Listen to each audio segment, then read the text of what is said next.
Hi everyone, very good morning. Daily vocab and comprehension का ये session number 32 है। आज के सेशन में हम पैराग्राफ पढ़ेंगे, क्लोज पढ़ेंगे और कॉम्प्रिहेंशन को पढ़ेंगे। आइए आज क्लास को शुरू करते हैं।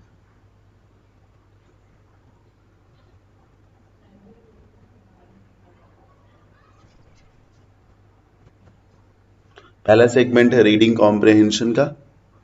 आइए अगली स्क्रीन पे ही रीडिंग कॉम्प्रिहेंशन होगा, पैराग्राफ होगा, उसको समझेंगे, मीनिंग को समझेंगे और फिर उसके बाद उस पे बेस्ड क्वेश्चंस को अटेम्प्ट करेंगे। पढ़िए। The modern man who has given in to endless materialistic pursuits and competition lives a fast life. Meaning को बताने से पहले मैं आपको ना इस सेंटेंस के स्ट्रक्चर के बारे में बताता हूँ। ये जो आपके सामने सेंटेंस है ये ग्रामेटिकली बहुत ही स्ट्रॉन्ग या यूं कहिए बहुत ही एडवांस टाइप का सेंटेंस है। क्या खूबी है इस सेंटेंस की, आइए मैं आपको बताता हूँ। आपने अपने सेंटेंस की शुरुआत करी द मॉडर्न मैन से। सेंटेंस की शुरुआत की किससे जाती है सर? सब्जेक्ट से। तो मॉडर्न मैन क्या हुआ बॉस? सब्जेक्ट हुआ। अच्छा, जो नॉर्मल रूल है वो ये बोलता है कि सब्जेक्ट के तुरंत बाद क्या आनी चाहिए? वर्ब आनी चाहिए। लेकिन यहाँ पर जो सब्जेक्ट है द मॉडर्न मैन, उसके बाद वर्ब नहीं लिखी गई। लिखी गई क्या? नहीं लिखी गई। उसके बाद हु लगा करके, हु जो कि एक रिलेटिव प्रोनाउन है वो लगा करके एक नई क्लॉज को लिख दिया गया। इस क्लॉज की शुरुआत हु से करी गई है और ध्यान से देखिएगा हु के पहले कॉमा भी लगा है। इस क्लॉज की शुरुआत हु से की गई है और उसे एंड किया गया कहाँ पर? कंपटीशन पे। यहाँ एंड किया गया। ध्यान से देखिए यहाँ भी कॉमा लगा हुआ है। ये ये एक क्लॉज बना दी गई। आप देख सकते हैं बहुत ही अच्छे से।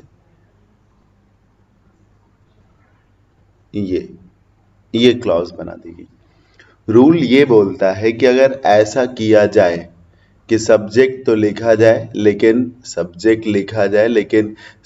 के बगल में, ठीक बगल में या ठीक बाद वर्ब ना लिखी जाए, बल्कि एक क्लॉज को या केस इन ऑपोजिशन को लिख दिया जाए, तो रूल ये बोलता है कि जब ये क्लॉज रुके, जब ये एडजेक्टिव रुके या जब ये केस इन ऑपोजिशन रुके, तो उसके तुरंत बाद फिर आपको इस सब्जेक्ट की वर्ब लगानी होती है। ये ध्यान रखना होता है कि इस वर्ब से पहले फिर से कोई आप नाउन या प्रोनाउन सब्जेक्ट के रूप में ना लगा दें। मतलब ये जो लिव्स जो कि एक वर्ब है और ये वर्ब किसकी है? मॉडर्न मैन की वर्ब है। आप ध्यान से देखिए मैन सिंगुलर है इसीलिए लिव में एस भी लगा। अगर मैन की जगह मैन होता, अगर मैन की जगह मैन होता तो यहाँ पर लिव्स ना लगा करके बॉस लिव लगाया जाता। ठीक। दूसरी बात, एरर अगर इस सेंटेंस में की जाती, ये जो मैं टाइप आपको सिखा रहा हूं, अक्सर इस टाइप के क्वेश्चंस आते हैं पेपर में स्पॉटिंग एरर्स में। वहां पर इस वर्ब के पहले एक सब्जेक्ट लिख दिया जाएगा, जैसे कि ही लिख दिया गया। ऐसे कैसे? The modern man who has given in to endless materialistic pursuits and competition, he lives a fast life. He lives a fast life. तो ये ही नहीं होना चाहिए, बिल्कुल भी नहीं होना चाहिए। याद रखिए कि जब सब्जेक्ट और वर्ब के बीच में गैप हो जाए, इस गैप में जो कुछ भी आना है आए। कोई एडजेक्टिव आना है, कोई केस इन ऑपोजिशन आना है, कोई क्लॉज आनी है, लेट इट बी, आने दीजिए। लेकिन याद रखिए इसके एंड होने के तुरंत बाद फिर इस सब्जेक्ट के वर्ब लगाइए और उस सब्जेक्ट के उस वर्ब के पहले फिर से कोई सब्जेक्ट नहीं आना चाहिए। इस बात का ध्यान रखें। अच्छा, कहा जा रहा है कि जो आज का आदमी है उसका जीवन बहुत तेज है। उसका जीवन बहुत तेज क्यों है, उसका कारण बताया गया है। एक्चुअली में ये जो गिवन इन आप देख रहे हैं ना, मैं यहाँ नीचे लिख रहा हूँ, आप नोट्स जरूर बनाइएगा तो और लिखिएगा। गिवन का मतलब होता है हार मान लेना। क्या होता है ना? आत्मसमर्पण कर देना जिसको कहते हैं।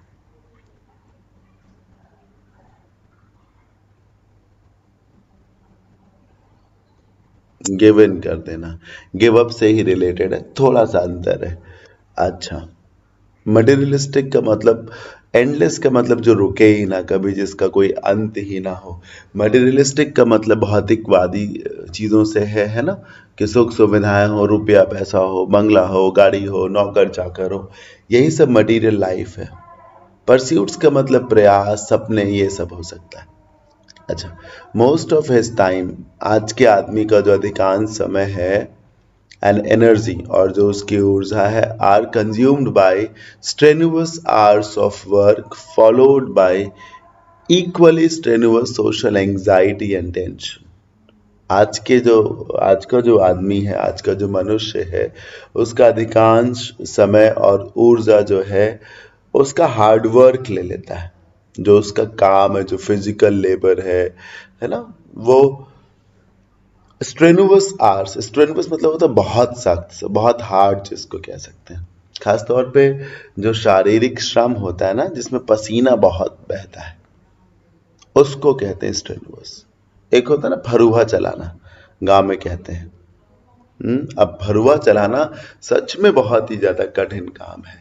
आप 2-4 घंटे अगर उसे कर लें तो फिर मुमकिन है कि आप 2-4 दिन के लिए बीमार हो जाएं, अगर आप नियमित रूप से इस काम को नहीं करते हैं। इतना ज़्यादा कठोर काम है, इतना ज़्यादा मेहनत वाला काम है। ऐसी जॉब को, ऐसे टास्क को स्ट्रेनुअस बोलते हैं, बहुत ज़्यादा हार्ड वर्क। तो बहुत सारा हार्ड वर्क उसे करना पड़ता है। साथ ही साथ उसे सामाजिक एंजाइटी, मतलब बहुत व्याकुलता, बेचैनी, टेंशन, बहुत सारी समस्याएं होती। Because a prolonged strike anywhere can lead to scarcity of certain commodities of daily use। मैं जितना इस लाइन का मीनिंग समझ रहा हूँ वो ये, कि अगर हम लगातार बहुत ज़्यादा हमला करें किसी भी चीज़ पर, लगातार बहुत ज़्यादा किसी चीज़ का दोहन करें। प्रोलॉन्ग्ड का मतलब होता है लंबे समय तक। क्या होता है सर? लंबे समय तक। एक हिंदी में शब्द होता है दीर्घकालिक या दीर्घकालीन। ये जो शब्द होता है इसको अंग्रेजी में प्रोलॉन्ग्ड बोलते हैं। Scarcity of certain commodities, commodities का मतलब होता है वस्तुएं।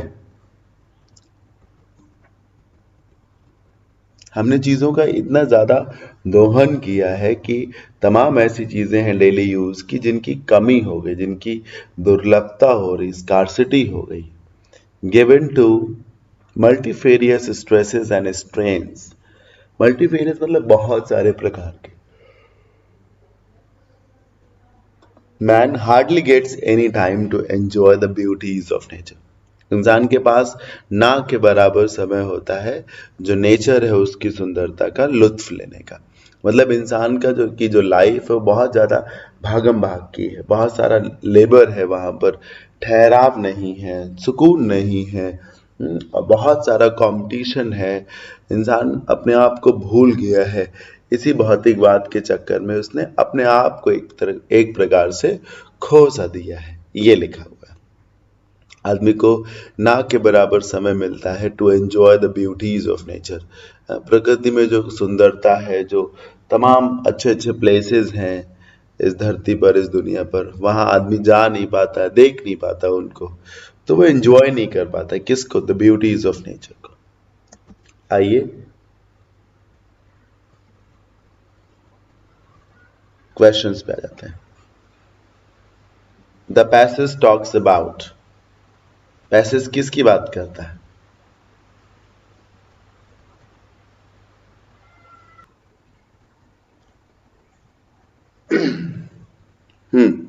पहला क्वेश्चन क्या बोलता है, पढ़िए।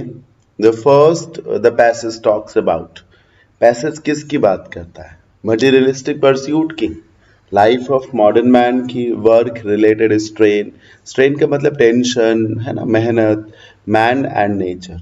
या तो आप ऑप्शन नंबर डी की तरफ जाइए या तो फिर ऑप्शन नंबर बी की तरफ जाइए। सिर्फ भौतिकवाद की बात नहीं करता है, सिर्फ काम से संबंधित समस्याओं की बात नहीं करता। बेसिकली वो कुल मिला के ये बताता है कि आज के आदमी का जीवन कैसा हो गया है ना। तो मेरे हिसाब से बेस्ट ऑप्शन होगा option number B. Best choice रहेगा क्या? Option number B, life of the modern man.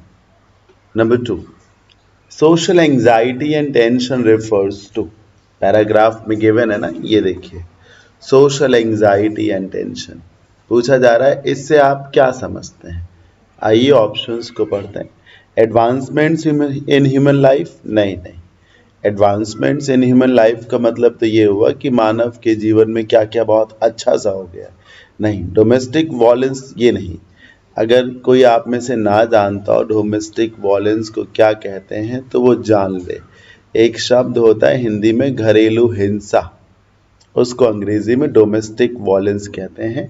महिलाओं से संबंधित शब्द है ये, अक्सर महिलाओं से जोड़कर इसे देखा जाता है, डोमेस्टिक वॉयलेंस। सोशल एनिमिटी मतलब सामाजिक दुश्मनी जिसको कह सकते हैं। प्रॉब्लम्स वन फेसेस इन सोशल लाइफ, मेरे हिसाब से ऑप्शन नंबर डी को सही चॉइस समझना चाहिए आपको। सिर्फ डोमेस्टिक वॉयलेंस की तो बात है ही नहीं, ए है नहीं, बी है नहीं, अब आपको चूज करना है between C and D. Social amenity की भी तो बात नहीं की गई, सामाजिक दुश्मनी की कहाँ बात की गई, सिर्फ एंजाइटी टेंशन ये समस्याएं ही तो है, तो डी को चुनना चाहिए मेरे हिसाब से आपको। प्रॉब्लम्स वन फेसेस इन सोशल लाइफ। नंबर 3 को देखिए, द मीनिंग ऑफ प्रोलॉन्ग्ड, मैंने आपको बताया ना प्रोलॉन्ग्ड का मतलब है क्या, दीर्घकालिक। क्या है सर?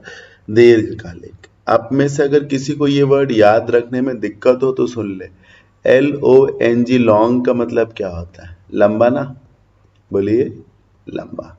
तो जो प्रोलॉन्ग्ड है वो है जो लंबे समय तक चले, और कोई भी चीज अगर लंबे समय तक बनी रहे तो वो दीर्घकालिक ही तो कही जाएगी। ऑप्शन नंबर ए इसका सही आंसर नहीं है, क्योंकि इनलार्ज का मतलब तो साइज में बढ़ जाने से होता है। जैसे कभी कभी डॉक्टर्स पेशेंट्स को बोलते हैं कि आपका लीवर जो है सिकुड़ गया है, और कभी कभी बोलते हैं कि आपके लीवर में इन्फेक्शन है, लीवर का साइज बड़ा हो गया है, तो इनलार्ज कर गया है आपका लीवर। समझ रहे हैं ना, साइज जब बढ़ जाए, इनलार्ज कर जाए। एक्सटेंडेड का मतलब समय से होता है, बिल्कुल, एक्सटेंडेड एक्सटेंशन से बनता है। सो यही इसका सही आंसर है, ऑप्शन नंबर बी इसका सही आंसर। देखिए, एक्सटेंशन एक वर्ड होता है, एक्सटेंशन। तिरछा क्यों लिख रहा है? लेट मी सी।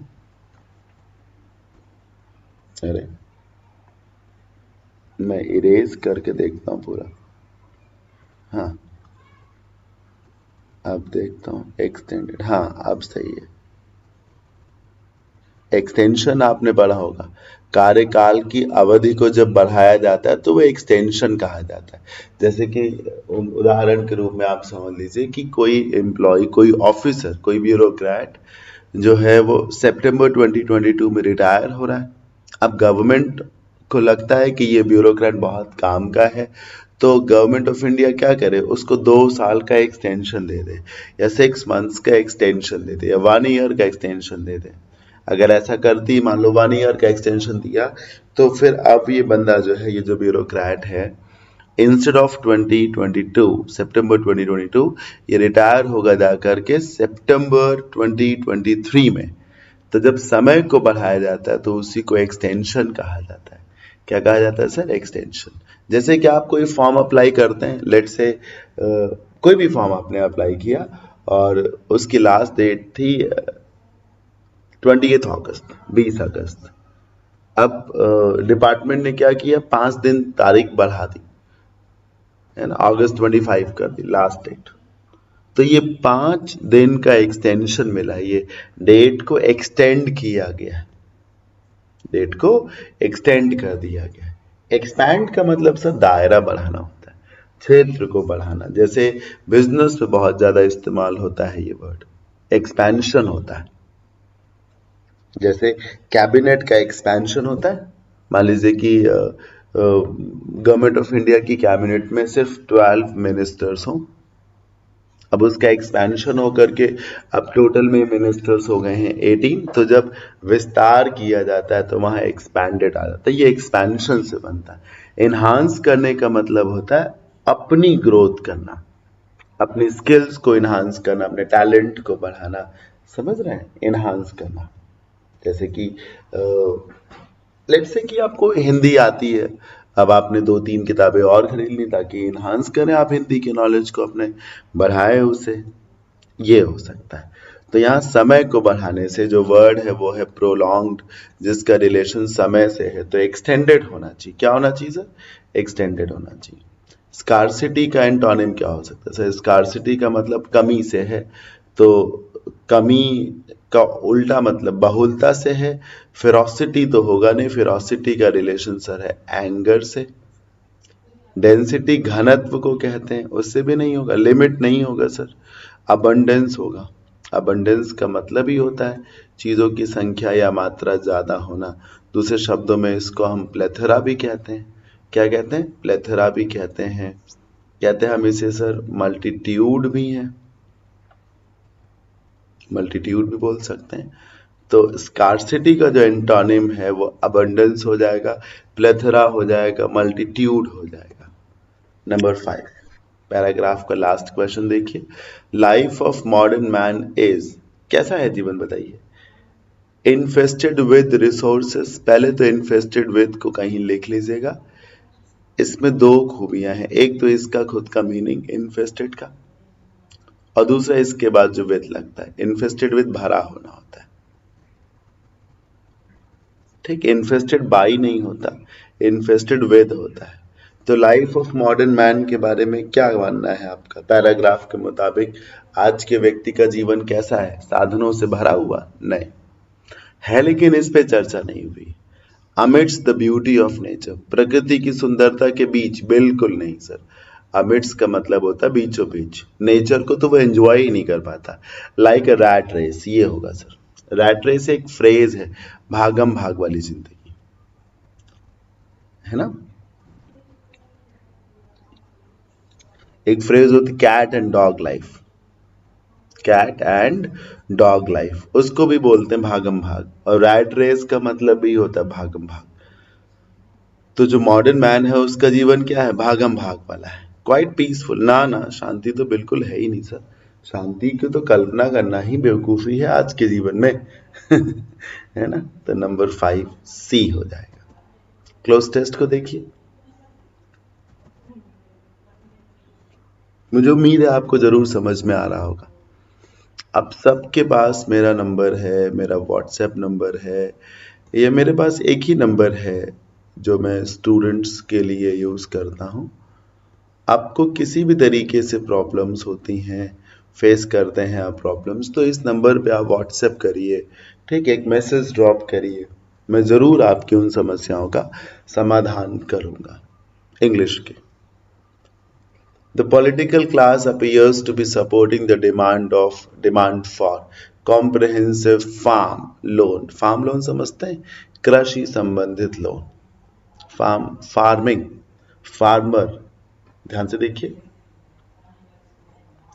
इसी फार्म से फार्मर बन जाएगा, इसी फार्म से फार्मिंग बन जाएगा। डिमांड के साथ फॉर लगता है, इस चीज को नोट कर लीजिएगा, पेपर में आएगा तो डिमांड ऑफ आ जाएगा। क्या आ जाएगा सर? Demand of. याद रखिए, नीड है और डिमांड है, ये दोनों ही वर्ड्स अपने बाद ऑफ नहीं लगाते सर। प्रेपोजिशन अगर लगाएंगे तो क्या लगाएंगे? फॉर लगाएंगे। द पॉलिटिकल क्लास अपीयर्स, ऐसा लगता है कि जो राजनीतिक बिरादरी है, जो राजनीतिक दल हैं, वो किसकी वकालत करते हैं, सपोर्ट करते हैं कि कॉम्प्रहेंसिव फार्म लोन वेवर हो जाए। मतलब बड़े स्तर पर, कॉम्प्रहेंसिव मतलब व्यापक तरीके से, बड़े स्तर पर लोन माफी हो जाए। होता है सर, आप गौर करिए, जो भी जैसे ही चुनाव आने वाले होते हैं, रूलिंग पार्टी हो गई या ऑपोजिशन वाले हो गए, सब बोलते हैं ना, हमको अगर आप जिताएंगे तो हम जो है ये कर्ज माफ कर देंगे, वो कर्ज माफ कर देंगे, इसकी तो चर्चा करते रहते हैं। कोई कहेगा कि हम 1 लाख तक का कर्ज माफ करेंगे, तो कोई कहेगा हम 2 लाख तक का माफ करेंगे, तो कोई तीसरा कह देगा हम आएंगे तो 5 लाख तक का कर्ज माफ कर देंगे। वो जैसे बड़ी बड़ी हवेलियों की बोली नहीं लगाई जाती 5 लाख 1, 5 लाख 2, याद आया? वैसे ही ये सब राजनीतिक दल करते हैं। विदाउट थॉट, बिना सोचे विचारे सिर्फ बोल देते हैं या सिर्फ डिमांड कर देते हैं कि लोन की माफी हो, कर्ज माफी हो, बिना कुछ सोचे विचारे कि कर्ज माफी के साइड इफेक्ट्स क्या होंगे, इससे राजस्व पे कितना भार पड़ेगा, कितना ज्यादा इकोनॉमी को इससे नुकसान होगा। मतलब ये जो पैराग्राफ है ये बेसिकली इसी पर चर्चा कर रहा है। विदाउट थॉट, बिना सोचे विचारे, विदाउट थॉट, बिना सोचे विचारे। तो कॉम्प्रहेंसिव फार्म लोन वेवर, देखिए कर्ज माफी को लोन वेवर ही कहते हैं सर, और कुछ नहीं कहते हैं। रिडेम्पशन मत लगाइए, रिडेम्पशन जो है वो कूपन के लिए होता है कि आपको 100 रुपीज का कूपन मिला है तो आपने उसे रिडीम करा लिया, उस कूपन को आपने रिडीम करा लिया, ये रिडेम्पशन हो गया। रीइंबर्समेंट का मतलब होता है कि आपने ना कुछ पैसे खर्च किए हैं जबकि खर्च आपको नहीं करने चाहिए थे, खर्च किसी और को करने चाहिए थे, तो वो जब आपको वो पैसा दे दे तो रीइंबर्समेंट कहा जाता है। अक्सर कंपनीज के केस में ऐसा होता है, जैसे कि मान लीजिए कोई कंपनी टूर का अलाउंस देती हो, तो कंपनी ने आपको चेन्नई भेजा तो आप अपने पैसे से चेन्नई गए, वहां स्टे किया, आए लौट के, तो वो पैसा कंपनी ने बोला था कि हम भरेंगे, तो आपने जो 8-10 हज़ार या 15 हज़ार जो भी खर्च किया, वापस लौटने पर जब वो पैसा कंपनी ने आपको दे दिया ना, तो उस अमाउंट का रीइंबर्समेंट हो गया या उस अमाउंट को रीइंबर्स कर दिया। और ये जो लास्ट ऑप्शन है डिसबर्सल, डिसबर्सल का मतलब तो होता है फंड्स को डिस्ट्रीब्यूट करना लोगों में, है ना, फंड्स को सरकारों में, पार्टियों में या कर्मचारियों में बांटना जिसको कहते हैं। ध्यान से देखिए, डिसबर्सल में डिस्ट्रीब्यूट जैसा कुछ नजर आ रहा है ना, तो डिसबर्सल का मतलब बांटना होता है। खास तौर पे इसका इस्तेमाल सैलरीज के लिए होता है, जैसे कि हर महीने की 5 तारीख को एक कंपनी है, वहाँ पे 600 एम्प्लॉयज काम करते हैं, तो हर महीने की 5 तारीख को उनकी सैलरीज का डिसबर्सल हो जाता है या सैलरीज को डिसबर्स कर दिया जाता है। या जो जीएसटी का कलेक्शन है वो सेंट्रल गवर्नमेंट करती है, हम सब जानते हैं जीएसटी का कलेक्शन सेंट्रल गवर्नमेंट करती है, और उस कलेक्शन को सेंट्रल गवर्नमेंट जो है राज्यों में बांट देती है। तो हर महीने जो जीएसटी कलेक्शन केंद्र सरकार करती है, राज्यों को उनका हिस्सा डिसबर्स कर देती है। ठीक, अच्छा, कर्ज माफी के लिए एक ही शब्द है और वो शब्द है लोन वेवर, तो ये आंसर होगा। पढ़िए, देयर इज नो डाउट, इसमें कोई शक नहीं है कि जो एग्रीकल्चर सेक्टर है यानी कि जो कृषि का क्षेत्र है उसे सरकार के समर्थन की आवश्यकता है, बिल्कुल आवश्यकता है, but loan waivers are not the scrutiny, necessity, objective, solution. मेरा ऐसा मानना है सोल्यूशन होना चाहिए। ठीक, क्योंकि एक प्रकार से समस्याओं की बात हो रही है। कोई कह रहा है इसमें कोई शक नहीं कि जो एग्रीकल्चर सेक्टर है उसे सरकार के सहयोग की जरूरत है, लेकिन लोन वेवर्स इसका समाधान नहीं, कर्ज माफी इसका समाधान नहीं। देखिए, स्क्रूटिनी जो पहला वर्ड लिखा उसका मतलब जांच पड़ताल होता है, तो इसमें जांच पड़ताल की तो बात की नहीं गई कि लोन वेवर जांच पड़ताल नहीं। नेसेसिटी मतलब आवश्यकता, तो लोन वेवर कोई आवश्यकता नहीं, नहीं। ऑब्जेक्टिव का मतलब है उद्देश्य,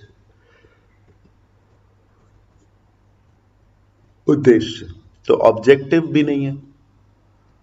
लोगों को जो फार्मिंग सेक्टर है, एग्रीकल्चर सेक्टर, उसे सरकार के सपोर्ट की जरूरत है, लेकिन सपोर्ट लोन वेवर के फॉर्म में नहीं होना चाहिए, इसका समाधान लोन वेवर नहीं है, इसका उद्देश्य लोन वेवर कैसे बोल देंगे, सोचो। तो loan waiver are not the solution. On the contrary, कहीं लिख लीजिएगा, ऑन द कॉन्ट्ररी एक फ्रेज होती है जिसका मतलब होता है इसके विपरीत। क्या मीनिंग है इसका? इसके विपरीत। हाँ, एक ऑन द कॉन्ट्ररी है और सिर्फ कॉन्ट्ररी टू, सिर्फ इतना भी होता है।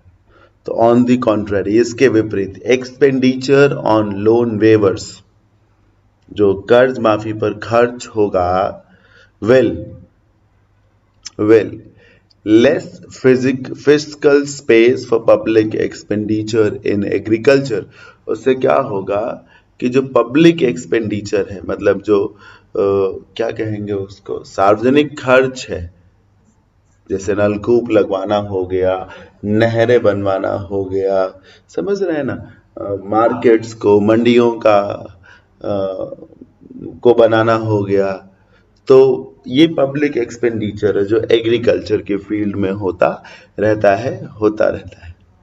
उसकी गुंजाइश कम बचेगी, फिजिकल स्पेस कम हो जाएगा।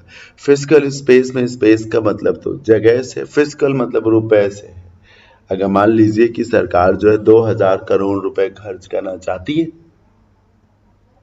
पब्लिक एक्सपेंडिचर के फॉर्म में in the field of agriculture, अब अगर 500 करोड़ का कर्ज माफी हो जाएगा तो 2000 करोड़ की जगह सरकार फिर 1500 करोड़ ही तो खर्च कर पाएगी। ये बात है, इससे ये नुकसान होगा। तो लोन वेवर से अंततः ये होगा। एक तो देखिए ध्यान से, विल है, फ्यूचर, फ्यूचर भविष्य की बात करता आगे जाके, तो आगे जाके अंततः ये होगा। इवेंचुअली लगाइए, सिस्टमैटिकली नहीं, टिपिकली नहीं, पैथेटिकली मतलब तो बहुत खराब होता है। India needs massive investment in areas such as, Bharat को बहुत बड़े स्तर पर इन्वेस्टमेंट की जरूरत है। इन एरियाज, क्षेत्र कौन कौन से, जैसे इरिगेशन हो गया, सिंचाई हो गया, वाटर रिफाइनरी, वाटर रिफाइनरी में, रिफाइनरी का मतलब तो जैसे नहर हो गया, कैनाल हो गया, उसको वाटर रिफाइनरी बोलेंगे। कंजर्वेशन का मतलब होता है जल संरक्षण, मैनेजमेंट, प्रबंधन। रिजर्वर का मतलब हो जाएगा ना जलाशय, जलाशय, नहर, नदी, ये सब हो जाएगा। सच एज इरिगेशन, ठीक। मेरे हिसाब से वाटर रिफाइनरी नहीं ठीक होगा। रिफाइनरी तो एक प्रकार से एक इंस्ट्रूमेंट, एक संयंत्र होता है जो चीजों को शुद्ध करता है। ऑयल रिफाइनरीज होती है ना, मशीनों में डाल करके ऑयल को प्योरीफाई करते हैं। रिजर्वर का मतलब जलाशय से, नलकूप से है। हो सकता है ये हो, लेकिन मेरे हिसाब से तो या तो जल प्रबंधन की बात करनी चाहिए या तो फिर जल संरक्षण की बात करनी चाहिए, such as irrigation, water conservation या water management. Better storage facilities, storage facilities बढ़िया हो, गोडाउन्स अच्छे अच्छे बने हो, मार्केट कनेक्टिविटी अच्छी हो, आसानी से लोग 50 किलोमीटर की दूरी पे भी जाना है तो कम समय में लोग जा सकें, ठीक। Ensuring support prices for crops, आपने एक टर्म पढ़ा होगा एमएसपी। एस का मतलब सपोर्ट, पी का मतलब प्राइस। ये देखिए सपोर्ट और प्राइस। एम का मतलब होता है मिनिमम सपोर्ट प्राइस, मिनिमम होता है ना, तो इसका आंसर है minimum. ensuring minimum support prices for crops and finally agricultural research, साथ ही साथ एग्रीकल्चर रिसर्च। इन क्षेत्रों में बहुत ज्यादा इन्वेस्टमेंट की जरूरत है। इरिगेशन हो गया, वाटर मैनेजमेंट हो गया, बेटर स्टोरेज फैसिलिटीज हो गया, मार्केट कनेक्टिविटी हो गया, ठीक, और एमएसपी हो गया, एग्रीकल्चर रिसर्च हो गया। ये मेरा ऐसा मानना है कि आप मैनेजमेंट करिए, मैनेजमेंट में कंजर्वेशन आ जाएगा सर। कंजर्वेशन का मतलब सिर्फ इतना है कि हमें जल को बचाना है, संचय करना है उसका, और मैनेजमेंट का मतलब है सब कुछ, जल को बचाना, जल को सही तरीके से इस्तेमाल करना, है ना, प्रॉपर ड्रेनेज सिस्टम बनाना, वाटर मैनेजमेंट में सब आ जाएगा। इसीलिए बेहतर है कि आप मैनेजमेंट को रखिए। खैर, the problems Indian agriculture are structural. जो समस्याएं हैं इंडियन एग्रीकल्चर में, जो कृषि है उसकी जो समस्याएं हैं वो स्ट्रक्चरल है, मतलब समस्याएं ढांचागत हैं। कैसी हैं सर? ढांचागत है, और उन्हें आवश्यकता है लॉन्ग टर्म सॉल्यूशंस की। जो समस्याएं हैं वो ढांचागत हैं और उन्हें लॉन्ग टर्म सॉल्यूशंस की आवश्यकता है। सर ये टर्म होता है, आपने पढ़ा होगा, short term investment, short term gain, या लॉन्ग टर्म, ये होता है। तो टर्म ही है, मतलब ये शब्द ही है लॉन्ग टर्म, तो उसी का इस्तेमाल करिए। तो जो समस्याएं हैं एग्रीकल्चर में या एग्रीकल्चर को जो प्रभावित करें, देखिए एक्सपोजिंग होगा नहीं, डेप्रिकेट नहीं होगा, निंदा करना हो सकता है। बेसिकली या तो प्रिवेलिंग होगा या अफेक्टिंग होगा। प्रिवेलिंग हो अगर यहाँ पर इन लगा हो, ऐसे the problems prevailing in Indian agriculture में व्याप्त होना। प्रिवेलिंग का मतलब होता है व्याप्त होना, अफेक्टिंग मतलब प्रभावित करना। तो अगर आप कहते हैं कि वो समस्याएं जो एग्रीकल्चर को प्रभावित करती हैं, तो अफेक्टिंग एग्रीकल्चर हो जाएगा सीधे, अफेक्ट के बाद कोई प्रेपोजिशन नहीं आता। लेकिन अगर आप प्रिवेलिंग लगाना चाहें तो वहां इन होना चाहिए, इन है नहीं, इसीलिए हम प्रिवेलिंग लगाएंगे नहीं। Loan waivers will only end up, sir and up के बाद दो बातें, एक के एंड अप के बाद जीरंड आता है। जीरंड का मतलब है वर्ब की कहां चला जाता है।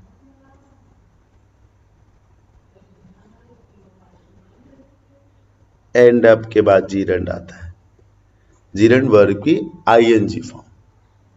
Loan waivers will only end up the problem.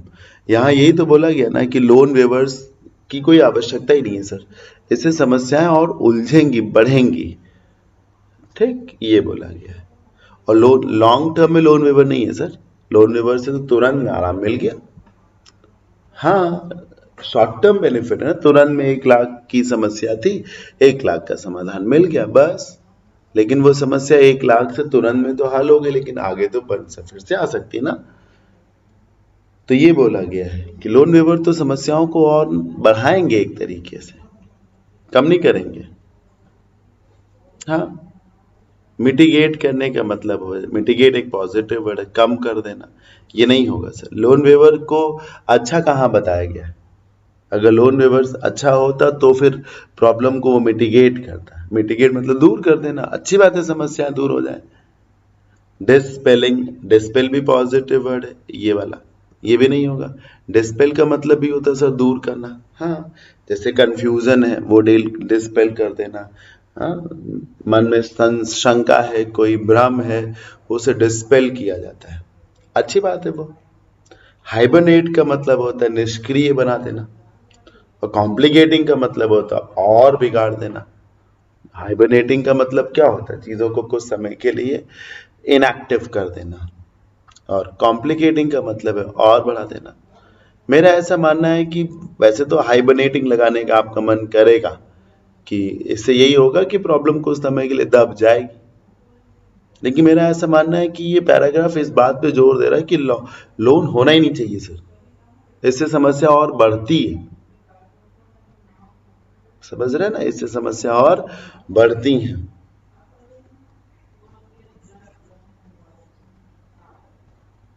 So loan waivers will only end up complicating the problem. Loan waivers will only end up complicating the problem. The Indian economy has suffered due to, Bharat की जो अर्थव्यवस्था है इसको बहुत नुकसान पहुंचा है। Due to, कारण क्या है उसका? Competitive populism. पॉपुलिज्म समझते हैं किसको कहते हैं? नहीं समझते हैं। पॉपुलिज्म का मतलब होता है कि अखिलेश यादव ने अपने चुनावी घोषणा पत्र में कहा कि हम जीतेंगे तो लैपटॉप बांटेंगे, आए बांटे भी वो। उसके चक्कर में अगली बार योगी जी ने कहा हम जीतेंगे तो टैबलेट्स बांटेंगे, हम जीतेंगे तो टैबलेट्स बांटेंगे, स्मार्टफोन्स बांटेंगे। और इस बार चुनाव में कांग्रेस पार्टी ने कहा था कि हम जीतेंगे तो महिलाओं को स्कूटी देंगे, बोला था ना, महिलाओं को स्कूटी देंगे। तो ये पॉपुलिज्म कहा जाता है। क्या कहा जाता है? पॉपुलिज्म। हाँ, पॉपुलिस्ट गवर्नमेंट ऐसी ही होती जो ऐसे फैसले लेती हैं जो जनता को लोक लुभावने फैसले, पॉपुलिस्ट डिसीजंस कहे जाते हैं। अब लोक लुभावने फैसले जो हैं लोगों को अच्छे तो खूब लगते हैं, लेकिन उससे ग्रोथ कोई नहीं होती। इकोनॉमिस्ट बोलते हैं कि पॉपुलिस्ट गवर्नमेंट्स या पॉपुलिस्ट डिसीजन सिर्फ और सिर्फ जो है फोटो खींची जाती और कुछ नहीं होता। ठीक, और कुछ नहीं होता। अभी हाल फिलहाल में भी केंद्र सरकार ने एक पॉपुलिस्ट डिसीजन लिया हुआ है, लेकिन मैं उस पर चर्चा नहीं करूंगा क्योंकि वो बहुत ही सेंसिटिव बात हो जाएगी फिर। हालांकि है वो एक populist decision he, nothing more than that. तो कॉम्पिटिटिव पॉपुलिज्म के चलते ऐसा हुआ है और इकोनॉमी को बहुत ज्यादा नुकसान पहुंचा है। It is time parties and governments, देखिए ये एक फ्रेज है।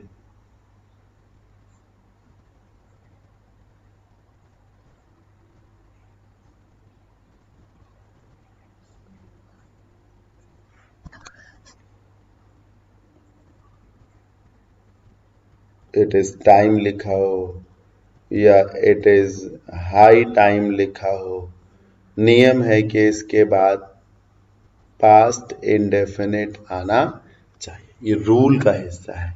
It is time, it is high time के बाद पास्ट इंडेफिनिट आता है। तो जब इट इज टाइम लिखा है तो आप पास्ट इंडेफिनिट ढूंढो, ये है।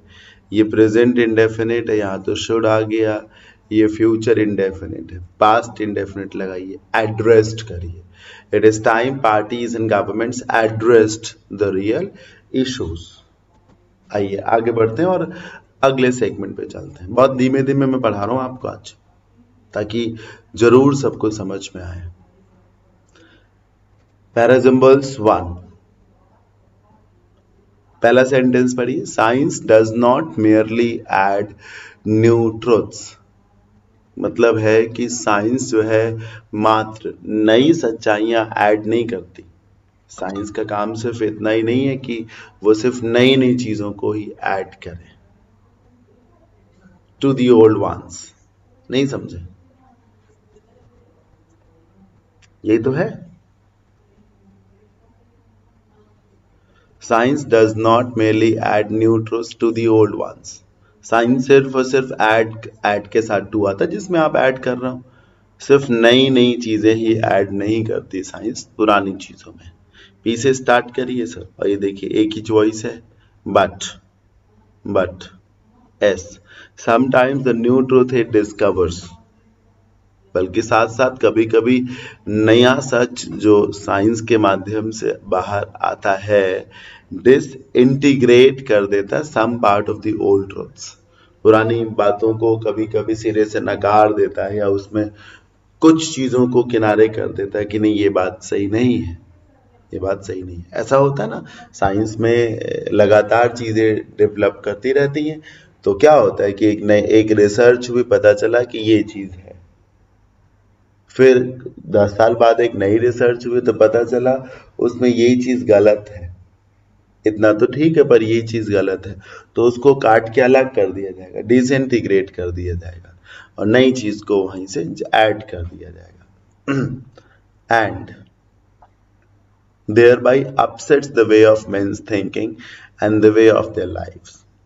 ठीक, इससे इंसान की जो सोचने समझने का एक तरीका है और जीवन की एक शैली है उसको कई बार झटके भी लगते रहते हैं। हाँ, जैसे कुछ वक्त पहले ये बोला गया, साइंस ने ही बोला कि अलसी के बीज खाने से बहुत फायदा है ना। हार्ट डिजीजेस में रामबाण है अलसी के बीज। अभी नई रिसर्च आई है कि ज्यादा अलसी के बीज नहीं खाने चाहिए। ज्यादा अलसी के बीज नहीं खाने चाहिए, उससे ये लॉसेस है। तो आप समझ रहे हैं। पैराजिम्बल्स 2, Mrs Joshi put down her cup of tea, उन्होंने अपना जो कप ऑफ टी था वो रखा।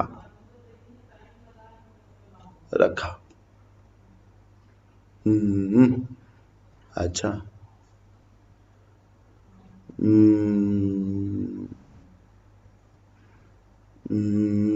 आर से शुरू करिए sir. To give full attention to Radha,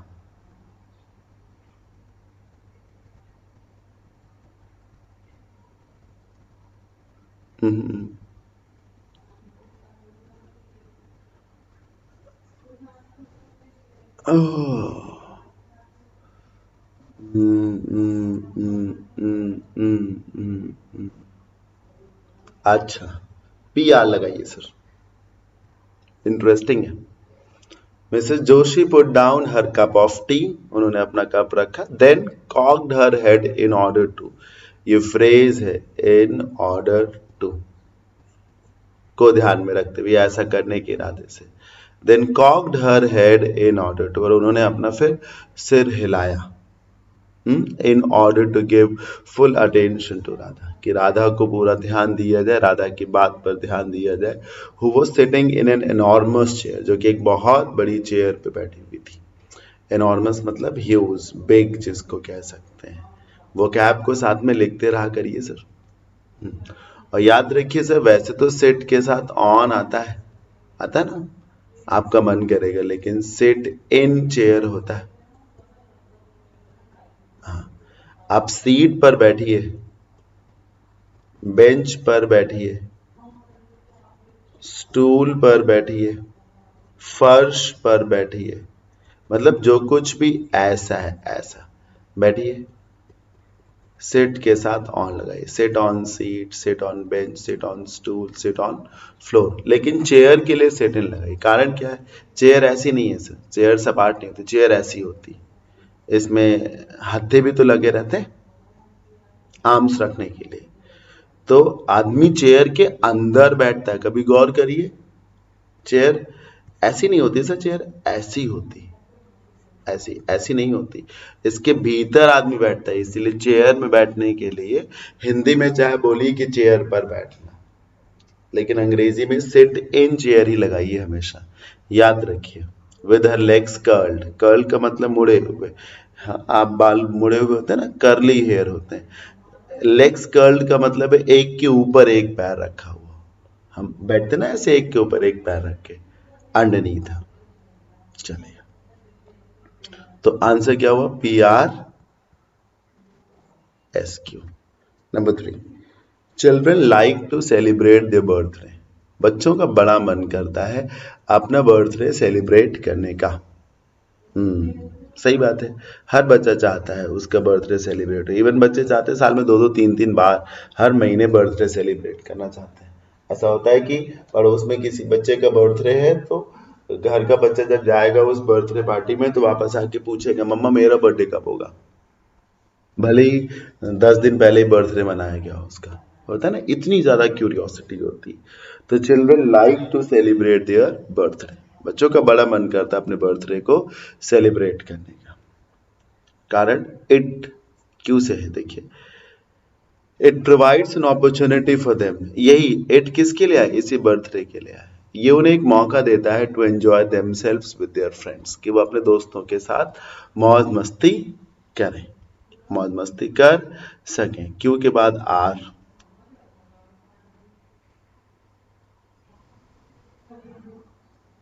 Q R, और Q the birthday presents also add to their joy, nobody can deny that company of friends is joyful, नहीं, क्यू के बाद एस लगाइए, क्योंकि ये बोला गया ना कि ये उन्हें मौका देता है अपने फ्रेंड्स के साथ मिलने जुलने का, एक तरीके से दोस्तों की कंपनी को एंजॉय करने का।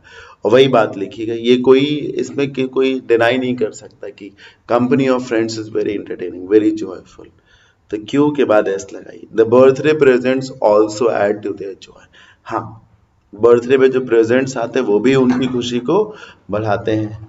तो क्यू एस के बाद आर हो गया, क्यू एस के बाद आर हो गया, आर के बाद P, in addition to birthday presents, है ना भाई, आर में बर्थडे प्रेजेंट्स की बात बोली गई है, पी में बर्थडे प्रेजेंट्स के अतिरिक्त, ये एक फ्रेज है, ना मालूम हो तो लिख लीजिएगा, इन एडिशन टू,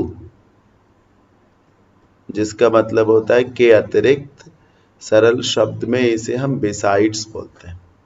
मतलब बर्थडे प्रेजेंट्स तो मिलते ही है, उसके साथ साथ दे ऑल्सो रिसीव ग्रीटिंग, उन्हें विशेस भी मिलती हैं, दुआएं भी मिलती हैं, शुभकामनाएं भी मिलती हैं।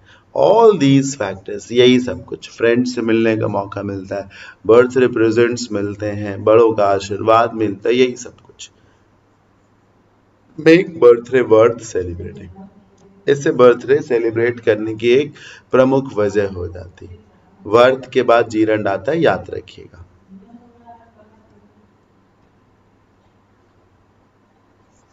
ये बात। तो क्या हो गया sir? Q S, A option. Number 4, the heart is the pump of life. The heart is the pump of life. जो हार्ट है वो क्या है? जीवन का एक पंप है, मतलब हार्ट से ही जीवन है एक तरीके से, पंप ऑफ लाइफ। हार्ट चलता है तो जीवन चलता है। पी से स्टार्ट नहीं करेंगे, क्यू से स्टार्ट नहीं करेंगे, या तो आर से स्टार्ट कर सकते या तो एस से स्टार्ट कर सकते हैं। आर से या तो एस से। मेरा ऐसा मानना है एस से स्टार्ट करिए। पंप ऑफ लाइफ बोला गया ना, मतलब जीवन ही है हार्ट। हार्ट चलता है तो जीवन चलता है। एस में क्या लिखा है? If heart stops we die in about 5 minutes. हाँ, यहां से शुरू करिए। अगर व्यक्ति का हार्ट रुक जाए तो 5 मिनट के भीतर उसकी मौत हो सकती है। तो पंप ऑफ लाइफ हुआ ना।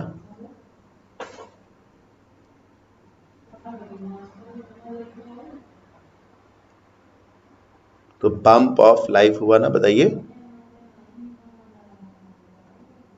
तो if heart stops one dies in about 5 minutes. तो एस से शुरू करिए सर। ये लीजिए, हो गया SRQP। चलो जी, ले लो। अभी उठ जाओ, अभी भी सो गए।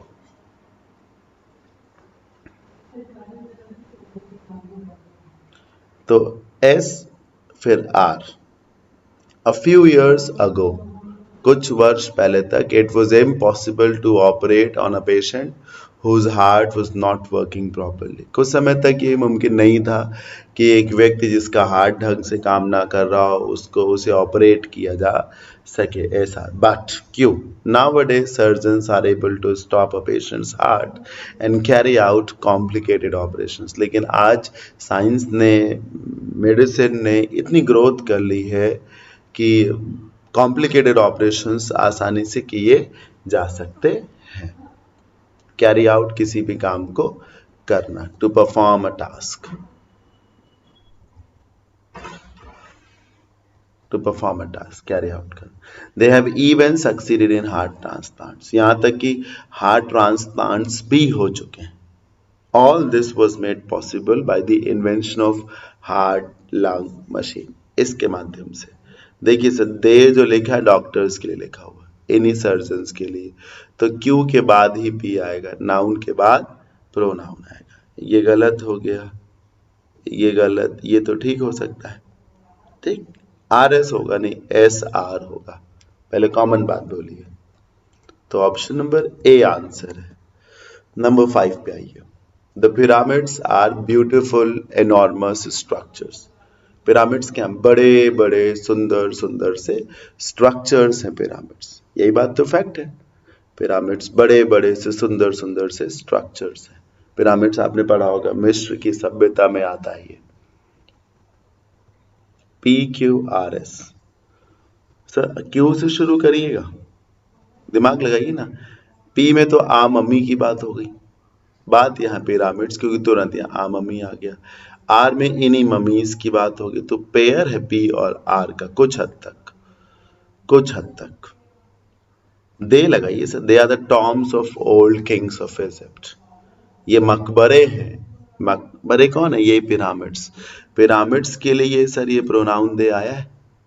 ये जो पिरामिड्स है, बड़े बड़े स्ट्रक्चर्स, ये टॉम्स है, मकबरे हैं पहले के इजिप्ट के राजाओं के, जिन्हें फराओज, क्या बोला, फराओज जो भी बोला जाता हो सर। ये अगर टर्म में गलत प्रोनाउंस कर रहा हूँ तो I will bag your pardon. मुझे उम्मीद है आप माफ करेंगे अगर मैं ये शब्द गलत तरीके से प्रोनाउंस कर रहा हूँ, क्योंकि ये अंग्रेजी का कम लग रहा है, ये किसी लैंग्वेज विशेष का ज्यादा है।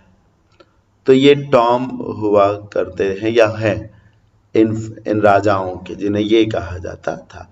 और आप देखिए, the bodies of the pharaohs, लो क्यू और एस का पेयर बन गया, बन गया सर, तुरंत बन गया। कहाँ पे, कहाँ पे, कहाँ पे? ये देखिए क्यू एस, अरे यहाँ भी हाँ, तो बस into mummies when they died, जब वो मर जाते थे। फिर आप ए लगाइए, मम्मी है क्या?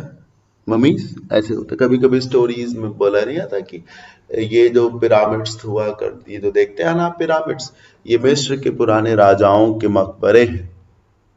ठीक, हाँ, ये जो मिस्र के राजा हैं, ये जब मर जाते थे तो ये ममीज बन जाते थे।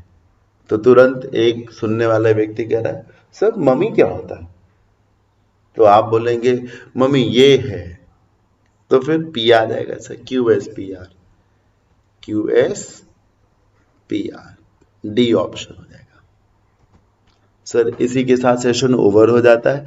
मुझे उम्मीद है कि इस बैच से आपको लगातार बेनिफिट मिल रहा है। आपसे एक ही गुजारिश है, अगर आप सीरियसली इस बैच को एंजॉय कर रहे हैं, आपको लगता है कि इससे आपकी सोचने समझने की क्षमता का विकास हो रहा है, क्योंकि देखिए जो मैं पढ़ा रहा हूँ वो तो पेपर में नहीं आएगा ना सर। ऐसा कहाँ होता है कि जो पढ़ाया जाए पेपर में आ जाए? नहीं, उससे जो आप सीखते हैं ना, उसका बेनिफिट मिलता है, वो पेपर में आता है। पेपर तो एक लॉजिक से सॉल्व होता है। क्या यही क्लोज टेस्ट आ जाएगा पेपर में? यही यही पैराजम्बल आ जाएगा पेपर में? नहीं, ऐसे नहीं, ऐसा नहीं होता सर। मैंने जो आपको कॉन्सेप्ट बताया है ना, वो कॉन्सेप्ट पेपर में आता है। अगर आप एंजॉय कर रहे हैं, आपको लगता है इस बैच से आपको बहुत बेनिफिट है, तो आप अपने फ्रेंड्स में इस बैच का प्रमोशन करें, उन्हें बोलें कि ज़्यादा से ज़्यादा संख्या में वो भी इस बैच को बाई करें। फी बहुत ही सिंपल है, टोटल फी 500 है, पूरे कोर्स की फी 500 है ना। Okay boss, thank you so much, bye, take care, enjoy करिए, खुश रहिए। जय भोलेनाथ, जय शिव शंकर।